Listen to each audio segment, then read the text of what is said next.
I get Palsteron here, and it is finally there. Here's my infinite Vaal Lightning Strike Scion. And when I say infinite, I actually mean infinite. As much attack speed as you have, you can actually cast Vaal Lightning Strikes. This is not one of those setups where you just slam on Hate Forge and you can cast more Vaal Lightning Strikes than normal. Vaal Lightning Strike is all of your damage. Also, no war cries you have to press. It's basically like your right click is now Vaal Lightning Strike instead of Lightning Strike. The reason this build is possible is this league you get 100% reduced soul game prevention from a dagger enchant, which with Hate Forge, that gives the skill a rage cost. And then on top of that, Rot Blood's Promise and Chains of Emancipation, which we're going to talk about in the video, gives you permanent rage uptime. You basically self-curse yourself. Once you get to 25 rage, you get immune to curses, which gets you up to max rage, yada, yada, yada. In order for this to work, we also use Chainbreaker. And just to make this clear, you don't have to hit anything. We have no rage on hit that is needed. It is all passive. You can place down 20 Vaal Lightning Strikes before a boss spawns. It pops up, it's dead. This is one of the strongest builds I've ever played, and I don't want to be a FOMO guy, but honestly, this will never be possible again, most likely because of strain on their servers. And I don't know if this was an oversight or maybe they thought the rage rework was enough to make this not viable. But in general, I would say this is a grand opportunity to play something like this. The build started out quite laggy and still kind of is, but I found a few ways around that. So also definitely check that out in the video as well. I'll talk about that. This is a high investment build. Do note though that I played this build for a week without a Nemesis, and as well as that your belt slot will never have to be filled by like a Headhunter or a Mage Blood because you're using Chains of Emancipation. I usually don't say this, and I know prices go up and down, but for how this build is priced, it is still ridiculous performance. With that said, let's get into the video. All right, so before we even start, this is how the build kind of functions. I can kind of just walk around and place my Vaal Lightning Strikes. It doesn't even matter as often as I want to. So if I hold it down, you will see like a mini cooldown, which isn't really cooldown. I tested it. There is no restriction to how often you can cast it at a certain mana region breakpoint. First up, a quickie here. Why Vaal Lightning Strike? This is one of the strongest Vaal skills in the game, and it just fits perfectly because it can be used with daggers as well. A lot of you guys already know the what Lightning Strike does, what it is, so I will just talk about the differences in building a Vaal Lightning Strike build and building a Lightning Strike build. Once again, we're not using Lightning Strike at any point. So the first thing that is different is hits can't be evaded. This is obviously on, I think, almost all, if not all, Vaal skills that are attack-based. So that basically means you don't need any accuracy. Pretty damn cool. It doesn't have a maximum, so you can put down as many as you possibly can and as much as your computer allows you to. And it also has 10 projectiles from the get-go. So whereas with normal Lightning Strike, you'll want to scale a few to make the build feel better, especially if you have a Nemesis, because it just goes randomly into all directions. On this, you will not have to. You don't have to get a single plus to proj. But let's talk about how it actually works. And I know this seems a little bit intimidating at first, but trust me, this is it's quite easy to understand once you understand it. 100% reduced soul game prevention. So on Vaal skills, there's usually a cooldown period that makes it so you can't do stuff like this in this video. But for some reason, they thought it was a good idea to make it so on daggers, you can put 100% reduced soul game prevention. This basically forgoes that cooldown. That means that once you place your Vaal Lightning Strike, you can immediately gain back souls. So you would have to hit enemies or kill stuff. And then your Vaal Lightning Strike souls would fill up. However, we're using the Hate Forge gloves, which makes it so that cost is actually not souls anymore, it is rage. And the downside, you cannot gain rage during soul game prevention. Doesn't matter, because we don't have any soul game prevention. And here's where some of the setups end. And they use stuff like, for example, Vengeful Cry to have semi-perma Vaal Lightning Strike. And that's totally fine, right? You get your belt slot back, which is a big deal. But here is where the actual infinite setup comes in. So first up, we use Rot Blood's Promise to self-curse with Temporal Chains. You socket Temporal Chains in here. You can do a high level one because we are going to be immune to the curse, but it is going to apply that to ourselves so we can do something with the belt. Temp Chains will only be on you for a split second. Like, you will not notice it. It will not slow you down at all. Now, the fourth thing we need here is the Chains of Emancipation. This is where we get the perma rage from. This is why we're self-cursing. So, enemy hits inflict Temporal Chains. Doesn't matter. We're going to be curse immune. When you lose Temporal Chains, you gain maximum rage. Doesn't matter how much maximum rage you have. If you lose Temporal Chains, so you're self-cursed and then all of a sudden you're curse immune, that would lose you Temporal Chains, you gain max rage. And it also says here, immune to curses while you have at least 25 rage.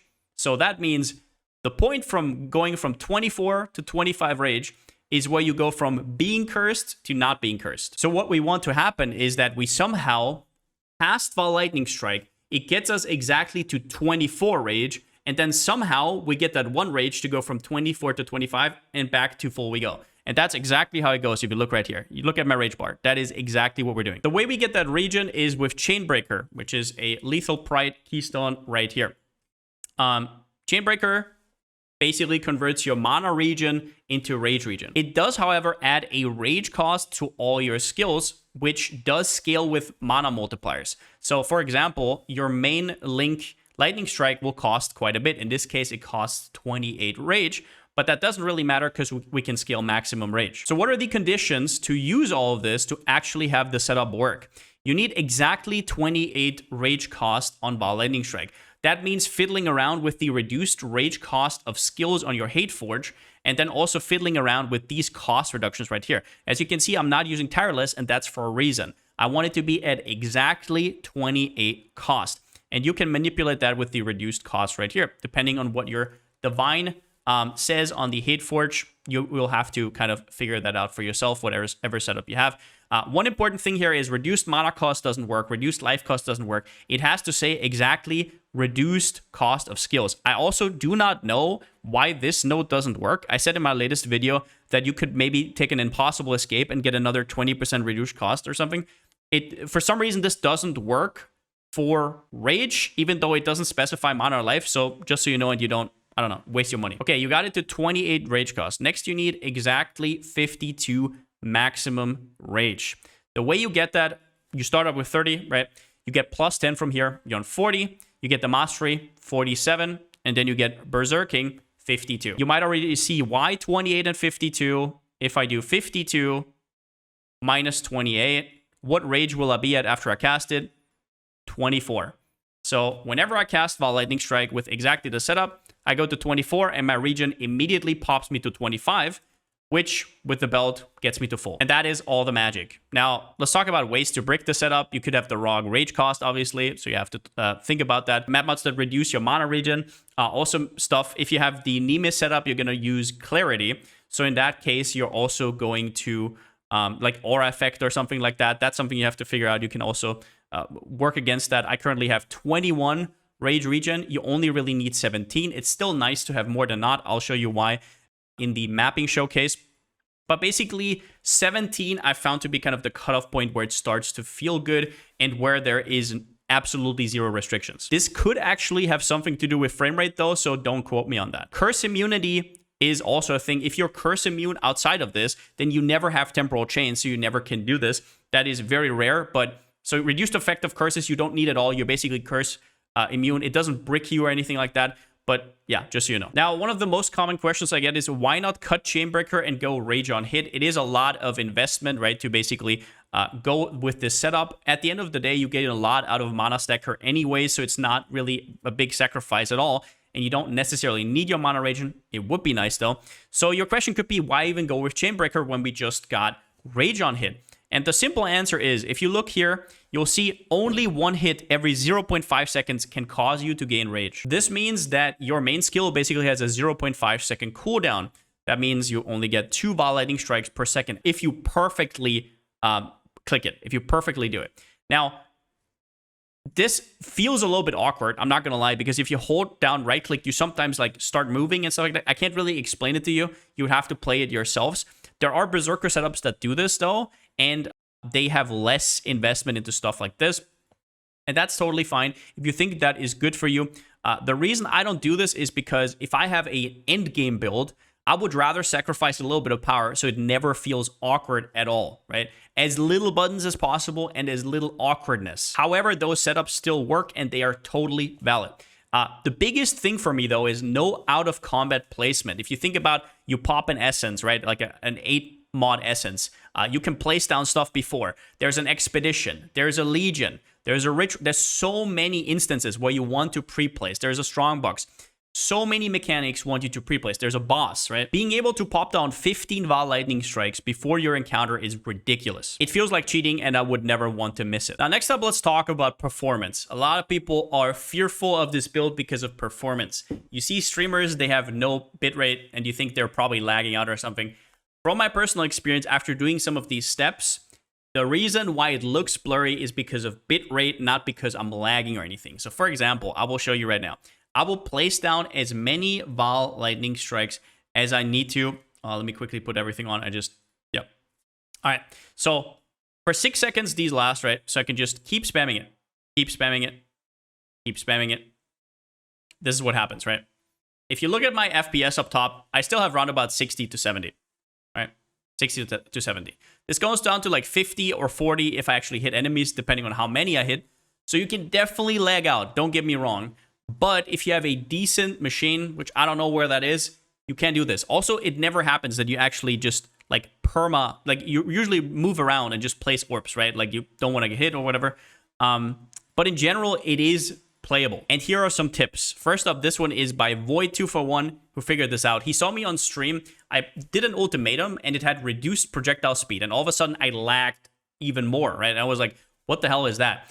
And he basically just big-brained that, well, that would mean that increasing your projectile speed would also reduce lag, which turns out to be true. So if you are wondering why I'm using these tattoos right here with projectile speed and why the hell I'm going for long shot and this projectile speed mastery, that is why. Performance is damage in this build, right? So this is a big, big deal, and get those nodes and those tattoos as soon as possible. Then MTX-wise, this is just for me. I don't know if this has to do with your setup. I don't know if this has to do with like you streaming or recording or anything like that. This is just for me. So this is not like me saying you should buy these, okay?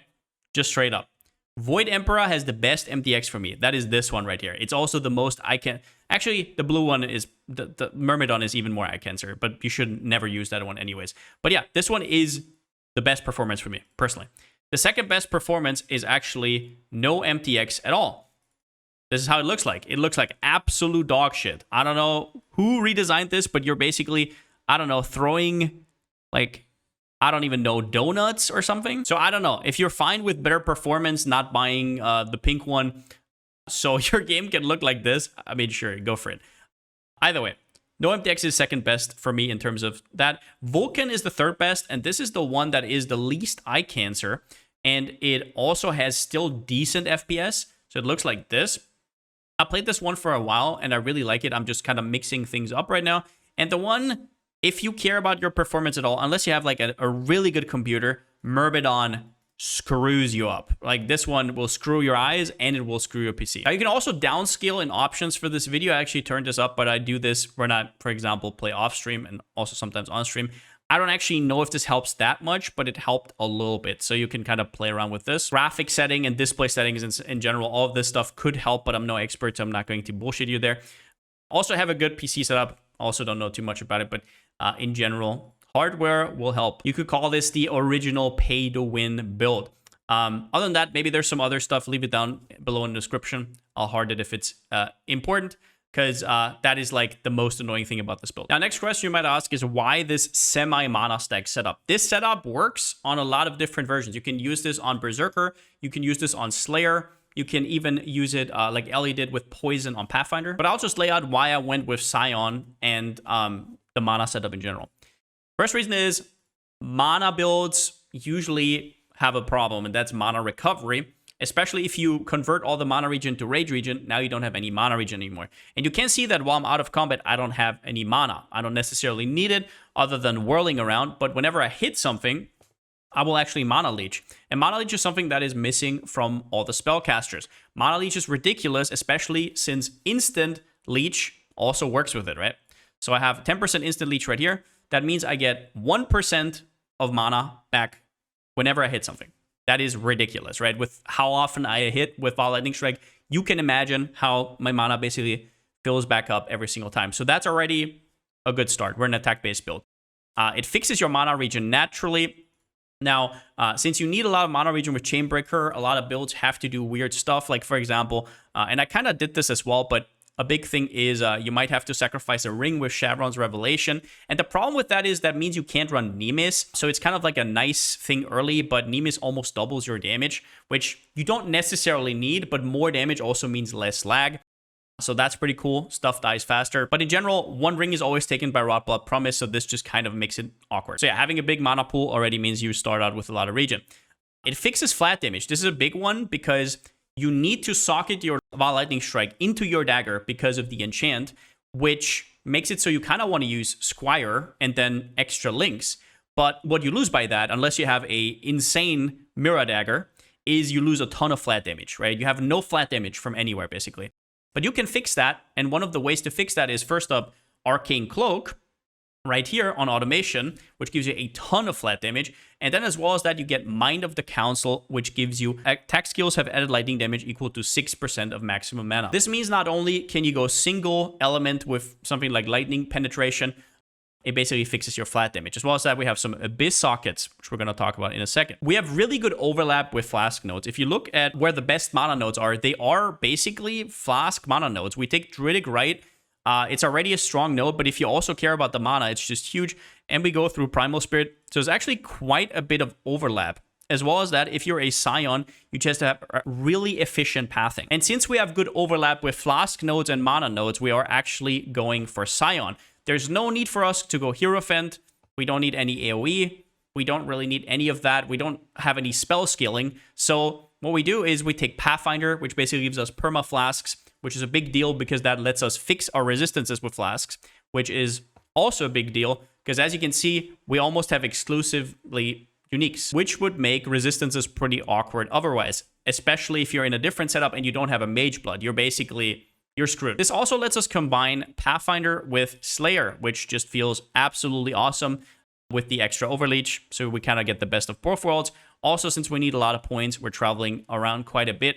Sound is just a natural choice. And at the end here, since we have our main skill in our weapon and our shield, we have our body armor open, which leaves us open to stuff like Chaos, but also Shroud of the Lightless. And since Shroud of the Lightless is already so goddamn good, even if I wasn't mana stacking, I would be using this chest because Abyss Jewels are just so goddamn strong, especially because they can also fix a lot of your flat damage. It also gives percentage max mana, which once again, with these Flask nodes, you get so much percentage mana already. At that point, you might as well just do it, right? Like, you might as well just go for it. These jewels can give you max life, max mana, and then other stuff on top. Like, for example, flat damage, crit multi, or also increased attack speed, which is a big deal. Life, mana, and attack speed are probably the most important things here. We're also using a Tech Rod's Gaze, which gives us 200% increased crit chance on our main hand, so you should be looking for Murderous Eye Jewels to have at least 5 in total. Do note that Tech Rods does count to those 5, so you only need 4 different ones. All right, I'll just real quickly show you a map. Now, in case you're interested, I will put a regex down below in the description that I'm using for these maps. It's not a tier 17 regex, so you have to look at the tier 17 mods yourself, but it is for all tier 16 mods anyways. So this one is a little bit scary, I guess, with the 4 additional proj. I hope it's going to be fine. Monsters have increased AoE. I'm going to do an Abomination because doing a Fortress map is obviously a little bit of a coward move, right? So I can actually show you some stuff. The build is not necessarily tanky or anything like that. It relies a lot on Leech and whatnot. It has some Overleech. So the most important thing when you go in, actually, I should have shown this. Let me do another portal. When you go in, I press Forbidden Rite of Soul Sacrifice, and that is for a reason. So when I press this skill, it means that I get hit. And if you have been hit recently, that means that you get extra regen because your degen doesn't start, right? Because with Chainbreaker, the regen doesn't stop your degen. So you're basically degening 10 versus whatever you're regening, right? But if you get hit, no matter by how little, with Forbidden Rite of Soul Sacrifice, it takes like a tiny amount of damage. You can immediately start it, right? So for example, as you can see right here, if I don't press it, what will happen is it's pretty slow. It also presses Arcane Cloak. And then once it gets to 25, it goes back to maximum. So it can be kind of annoying, like this 4 or 5 seconds. So we basically use this one. When you go in, you just press it real quickly. Boom. And now you can see, right? It's way, way faster. Okay, I'm real quickly going to do this. I'm just going to head to the boss. I'll just show you general mapping real quick. There's obviously some nasty mobs in tier 17s. So as you will know, depending on how I don't know, crazy or how aggressively you roll it. It will be harder. It will be easier. This build can do everything in the game. Like, other than, I guess, I don't know, deep delving, whatever. Anything that needs crazy amounts of defenses, it can. But I've basically been absolutely cruising on this on whatever you do. So let's maybe find the boss. As you can see, the mana leech is pretty ridiculous for mana builds in general. Just put down a portal. I'm going to show you the boss real quick. Let's go in. You don't really have to press anything, so we're just going to go over there. I can pre-place a few, then I release it, and it should be quite instantly dead. Here are the orbs. I might actually die here. I kind of fucked up. Nah, we're fine. Okay. So dude spawns, and he should basically be deleted quite immediately. Yeah, there he goes. Now, actually, I didn't see it in the recording. I don't know if my face went blurry. But yeah, this is how you play the build. There's like basically no buttons. I even forgot to activate Blood Rage. And I would honestly tell you to not even use it a lot of the times if you feel like you have to loot a lot because the degen is annoying and the energy shield, right? We do also have a little bit of energy shield just in case I missed that in the later parts of the video from Stormdrinker. So we have triple leech. All right, so going over items. Hate Forge, Rotball Promise, and Chains of Emancipation are necessary. You cannot play without these if you want to play this version of the build. If you don't know what I'm talking about, go back to the start of the video where I kind of explained the combo. Now let's get into the non-mandatory gears. So first up, the dagger. Now, I already put up a video on how I crafted this one. There's also other methods that you can do, like for example, Seb K, who did a Recombinator. So he did an 11 link dagger, which is incredibly hard to make and very expensive. So unless you have like multiple hundred divines, I would not recommend it, but I will link it down below in the description because it is quite an upgrade to what I have here. I basically have a 10 link, so to speak, with Squire, right? Squire obviously means, so 1, 2, 3 link, 4, 5, 6, 7, 8, 9, 10 link, right? So you get 3 supports and then socketed skills deal 40% more attack damage, which is basically an extra link. Whether you get more attack damage or elemental damage with attacks doesn't really matter, although it will mean that you have to replace, obviously, the awakened LE damage with attacks in your setup. If you don't want to do super hard content, what you can also do is you can just literally awaken or orb 2 of these mods together and then just take whatever you want. But in general, this is not a budget build, so why would you do that? I'm not really sure. But yeah, Squire, I don't know, just really, really strong. Obviously, gives us 3 extra links on your main skill. Mind of the Council gives us a ton of flat damage. Important to note here is that it actually gives you really good defense against lightning because 30% of lightning damage is taken from mana before life. So for anything that you take from lightning, you actually get a super juiced Mind over Matter with 40 plus the 30, right? So that is very strong as well. Randomly, you could go Lightning Coil because of that. I didn't find it to be worth. If you don't want to go Shroud of the Lightless, I would definitely go for something like a Chaos. Chaos is huge as well. I don't know if Replica Chaos is actually the right way to go about it. You would have to kind of figure that out yourself. But yeah, Shroud of the Lightless, Abyss Jewels are massive for this build. We get a ton of max life, max mana, and also pen. Now, Foible is replaceable if you don't run Nemesis. I don't know why you would, because Foible is just a really easy fix for your mana recovery and all of that for your Chainbreaker. But if you want to, you can also use a Chevron's Ring, which I don't know where I have it right now. I think it should be somewhere. Maybe here. No, I don't really know. Chevron's Revelation. I'll put it on the screen. I had it earlier, but yeah, in general, you can do that as well. Then you don't have to run Foible, but you'll somehow have to figure it out. I'm actually not sure. There's probably other ways. You could mana regen tattoos here, stuff like that. I don't really know. I think Foible is a no-brainer in this build. Crusader is really important. It gives you increased damage per maximum mana, which is super good. It's the only anoint you should ever take. Then Nemesis is a super strong setup. It's the last upgrade I made. My next upgrade is going to be Progenesis, which I'm almost there. And then I have the boots, which you can use Ralakesh's as sort of like a budget version. But this one is just, I don't know. Like, you really want that Chaos Res. It's super hard to cap your Chaos Res. As you can see right here, I'm even using an Amethyst Flask while I don't have Progenesis. That's how important it is to me. I guess one more thing to note, because Nemesis currently is really expensive. I played this build for a week without Nemesis. I did tier 17s without Nemesis. The damage is really overkill. Now, Nemesis helps a lot because you don't have to reroll as many mods on tier 17s, so your damage goes up. And instead of like 100 million or 150 million, it's hard to calc. You do like 300 million, like whatever. You do double damage kind of. So it does help. It also helps against lag, but it is not necessary for the build. What you will have to do, though, is replace Awakened Lightning Penetration. I'll talk about that in the gem section. One quickie thing to note as well is that you don't actually have to get as many attributes as you think you do because you have 25% reduced attribute requirement. Just don't forget about that. As for flasks, we're using every res flask possible. This would be a Progenesis, and then I would get the increased evasion instead of, I don't know, maybe the increased crit chance. I don't even know if I need it at this point, or maybe the chance to avoid being stunned. Either way. But if you have a Progenesis, you still want the evasion rating somewhere else on these flasks. Chance to avoid being shocked is really important because we're using Storm Shroud, which makes us ailment immune.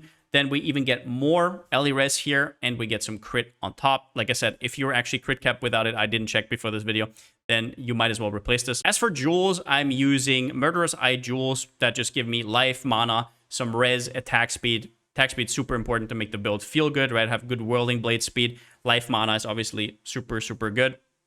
And maybe a little bit of flat damage if you can find it. The Techrod's Gaze right here is very nice. If you don't want to use Techrod's Gaze for whatever reason, you can also use Cornered Prey plus the Mastery. You will be bleeding enemies. You have so many hits, right? So you get the crit back right here. But this just straight up gives you 200% increased main hand critical strike chance, which is just, yeah, very, very efficient. Then we have Storm Shroud, which gives us ailment immunity. And the way I did that is I have 21% chance to avoid being shocked from the Techrod's Gaze corruption. You can get this on any jewel corruption that you want. And then on top of that, I have the percentage chance to avoid being shocked during effect. So in total, you want to have 100%. You can also get this on your boots. I didn't need to, but just so you know, it's also in boots implicit. So yeah, you can also get it there, or just chance to avoid ailments also counts. I get 20% from here, obviously, but yeah, it just has to result to 100%. If you're not sure about it, you can, in POB, go to calcs on the site. You go to calcs, you scroll all the way down, you can go to other avoidance, and you can see right here how much you have. As for Watcher's Eye, I got this one. It's the only reason I'm using precision. You don't need any accuracy. It's only because of this Watcher's Eye, and it gives me attack speed, crit multi, and then damage taken from mana before life. If you do not have exactly this, obviously, then all you should be looking for is damage taken from mana before life while clarity, and then maybe some vitality mod, maybe one of the precision mods. You have so many gem sockets open anyways. I don't even know what to do with them. So you can play around with that. Also very strong is gain maximum energy shield based on your mana. Super strong. And then also another mod is mana recoup. Could also be super nice. When you get hit like out of combat, you're still restoring a little bit of mana, which lets you roll around. And then for jewels that have a certain placement, first up we have Lethal Pride right here, which gives us Chainbreaker. You're not going to have to break your bank on this one because we don't really have any notables. It's literally just for the keystone. There's not really any good positioning for this. The only node you're really hitting here is Dynamo. So if you can get Intimidate here, that's very strong. If you can get double damage, also good. You can also get good stuff here. For example, I could take this 5% chance to deal double damage, but I felt like my HP was more important because I was doing tier 17s and also essences before, which can get super hard. So it's just kind of nice. Now, the biggest thing here is the Light of Meaning. 6% increased lightning damage per node in radius. This is ridiculous. You compare this on the Scion with Unnatural Instinct, which basically means you allocate all of these points with Unnatural Instinct, and then they overlap with the Light of Meaning, giving you all this 6% lightning damage that would usually be useless. Yeah, this combo is ridiculous, and you should definitely include it. Light of Meaning, percentage lightning damage, ridiculous. It works on this build because we're not Tri-Ellie, we're not Trinity, right? It is actually just a huge damage upgrade. Now, you might be saying, pal, why don't you put the Lethal Pride down here? Then it would overlap with everything. Doesn't work like that. For some reason, Lethal Pride, this strength right here, overwrites Light of Meaning. So they actually don't work together, just in case you're curious. Also, I guess, quickie tip, up here, Unnatural Instinct still touches these two nodes, which is an int node and a dex node. You can tattoo these, and it will just give you a little bit of extra. I almost forgot, before we talk about gems, I already cut a little bit of a head, but important to know, I have some gem slots open, and I usually just throw random stuff in there because I don't really know how to use it. If you have any ideas, go for it. But the main reason, you might be thinking, why doesn't he use this? Why doesn't he do that? The main reason is Chainbreaker gives everything a rage cost. Every more multiplier, every mana cost multiplier will multiply the rage cost as well. So it will screw with your combo a little bit. It will be annoying as hell. So you don't want to do too much. Now let's go into gems. So first up, we have the Vaal Lightning Strike with Pierce and Nightblade. Important to note, we don't get any Pierce from the passive tree. And even if we did, right, we could anoint something. 4 pierces is just incredible. So that's why we're doing that. And it's not a bad support per se. Nightblade, super strong. Now, I do put these in the Squire. Squire still gives 6 to 8% quality, so it kind of matters. You get a little bit of more increased damage, but it doesn't really matter. Awakened Lightning damage, obviously really strong. Lightning Pen and Awakened Elemental damage with attacks. Now, if you already have this one on your weapon, or you don't have a Nemesis yet, then and you have to put Returning Proj right here, the first one you would cut is Awakened Lightning Pen, just so you know. The other ones are kind of just must-haves. Then we have Whirling Blades and Faster Attacks. And this is where some of the most annoying stuff comes from, because our mana will actually go to 0 if we have Arcane Cloak on, and if we have Mind of the Council, which takes 3% of our mana whenever we cast an attack skill, right? So that's kind of annoying when you're out of combating with Whirling Blades, but you cannot really put Life Tap here. If you put Life Tap here and you don't have really, really good regen, it will actually screw with your belt. You can try it out yourself, but just so you know why I'm not using that, but you can experiment around with that. I guess a nice little touch is put it in your Hate Forge, because whenever you hit something, gives you Rage on hit with the level 30 Rage support. It doesn't really mean much, but better than nothing. We have our automation with Arcane Cloak, Arcane Surge, more duration, right? Arcane Surge is just there for the mana regen. In case you're wondering, more duration. I think in total we have like 66% uptime of Arcane Cloak. Temporal Chains goes here. So this one goes into the helmet. It doesn't really matter whatsoever. But the Temporal Chains needs to be in your Rot Blood Promise, and also needs to be turned on, obviously, just like automation. Blood Rage right here, which, yeah, just good gem. Cross Blink, just to get over hurdles. Forbidden Rite of Soul Sacrifice, once again, if you watch the map showcase, at the start of the map, if you press it, you get hit, which gives you more rage per second, which is super, super strong. I'll put it here for now. And then we have Precision, which you should only be using if you have Watcher's Eye for it. Same goes for Vitality, by the way. Then you have Arrogance. You can actually play around, depending on how much mana to life you have. There's kind of like a right ratio, right, with Mind over Matter. You can actually not go for Arrogance as well. And then Clarity is something you should probably be using either way. The rest of the sockets I'm currently just using to level Enlightens. Whatever I tried, it was always awkward with the rage cost. So yeah, if you figure something out, definitely tell me. Maybe there's something cool I'm missing. Then let's go over passive tree. Our Ascendancy Pathfinder is really important. So we have the Flask uptime. Slayer is like a choice you can make. You can do other stuff. You can do Occultist, for example, and then you can use Sniper's Mark or whatever. It would be more damage, but you would also lose the Overleech, which I think is very comfy. It would give you int, though, which would mean you didn't have to get an int roll from your boots. So maybe that's worth something to you. Other than that, once again, the Light of Meaning combo with Unnatural Instinct. Do not put your Lethal Pride down here. It will break your Light of Meaning. Other than that, be sure to kind of fix your rage cost, whatever you need. Maybe you need to unspec one more. Completely depends on your Hate Forge roll, and maybe you're experimenting with other skills as well. We definitely want the Nomad Teachings right here, because we already get quite a bit of max Res from the Flasks, so it just synergizes very well. As well as that Corrupted Blood. If you already have this on one of your jewels, obviously leave that one out. We need all the maximum rage that I have on this tree. You need to have exactly 52 maximum rage. As a Scion, you start here at Ranger. You take all the mana Flask nodes. One with Nature is not necessarily all that great. If you don't need the Res, you can actually unspec it. I have it, so I'm a little bit overcapped, which is always nice. You don't need to go Essence Sep necessarily. If you, for example, get some Mana Leech from a jewel, and then you can also go Wild Hunger, gives you better Overleech. You can figure it out yourself. You just want the instant leech 100%. You want the extra Flask effect. One thing you can also do, and this is especially true if you're bossing or doing content where maybe one of your Flasks might fall off. Now, these three are always perma, but the Amethyst Flask and the Jade Flask are only up for like 80% of the time or so. If you're killing stuff, they're always up, obviously, but you can put chance to gain a flash charge when you deal a crit strike, or you can also get that on a Watcher's Eye. Now then, as I talked about, if you're wondering about why I tattoo everything with projectile speed and why I take long shot and more projectile speed, it's because of performance. It will give you a lot more performance because there's like the animation finishes faster, so there's less lightning strikes on the screen. Well, lightning strikes, that is. Down here, we have Wind Up, which gives you power charges. Now you will get to 100 and then they will fall off again and stuff like that. I still found it helpful. At this point, I think I'm actually overcapped. I'll have to look into that a little bit. Feed the Fury, it's just super strong. Do not take this if you don't have Overleech. It's another reason why we go for Overleech. Just incredible, incredible note. 15% attack speed, 30% damage. And on the second one, what you want is actually a lightning damage cluster. This depends on how much energy shield you have. If you use, for example, Shavron's Revelation, you have even more, but you want Stormdrinker. If you're wondering why I'm not taking Stormdrinker in front here with Scintillating Idea, it's because you can't get both in front. And I didn't want to cut Scintillating Idea because it's so goddamn strong, so I just sacrificed the extra 2 points. Super important as well, tattoos. If you want to cap your res, you can use all the tattoos you want. We don't have much attribute requirements because we have a foible, right?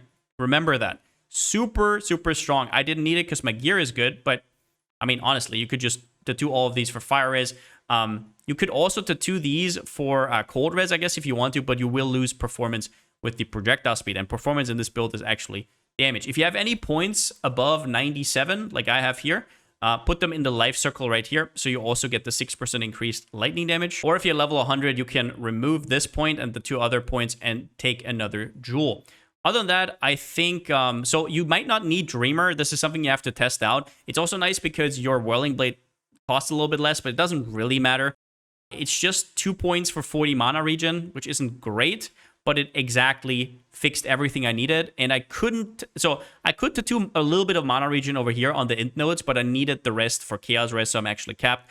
But this is something you'll have to play around with. Forethought is really good. Now, obviously, you want the LE Mastery. Is there anything else to talk about? In general, tattoos, obviously over here, remember that these can also be tattooed if you just path there, then respec again. That's about it. Oh, I guess one more thing. Depending on how much chance to avoid being stunned you have on your flask, you might have to tattoo 1 or 2 of these chance to avoid being stunned, so you're actually stun immune. Also, if you don't have the points for Heart of Oak yet, maybe you're like level 93 or something, you might need to tattoo even more, but just know that these exist, and you can also check in PoE once again if you're actually stun immune. As for leveling, I will link down below to a pretty OP leveling setup that people are using this league with Spectral Wolves and a level 1 Envy enchant, but basically, runesmithing enchants are OP for leveling, just so you know. Another alternative, this is how I leveled, which is kind of cute. It's you can actually get a wand with level 10 fire burst on hit. I don't think I have it anymore. I think I did vendor it. It is a very cheap enchant, and this one has like 200 base damage or something at level 1. It basically has a 1.5 second cooldown. Whatever you hit an enemy with, it will make a fiery explosion. It is glorious up to like level 40, level 50, and at that point, I basically went Spark into Stormbrand, and then I just stayed Stormbrand because it felt so good. But you can experiment with whatever you want. This one will carry you through the early parts, and then you kind of carry with your later Twink gear. I might make a video about this later. If so, I will also link it down below in the description. But yeah, that's about it. Hope you guys enjoyed the video. If you guys want to play this build, it will not exist next league, no matter whether rune smithing enchants are still in the game or not. There is 0% chance this will exist. So if you want to play it, probably a good time to do it right now. With that said, even if you guys can't afford the build, maybe you learned a little bit about Rage, about Vaal skills. A lot of these things have been around for a while. They have been played in the past, and whenever something pops up that gives you the chance to actually use these combos, it could be good again in the future. It will probably not exist in this form, but it's still something good to know in general. But that's it for me, and since I still don't have a slogan, see you next time.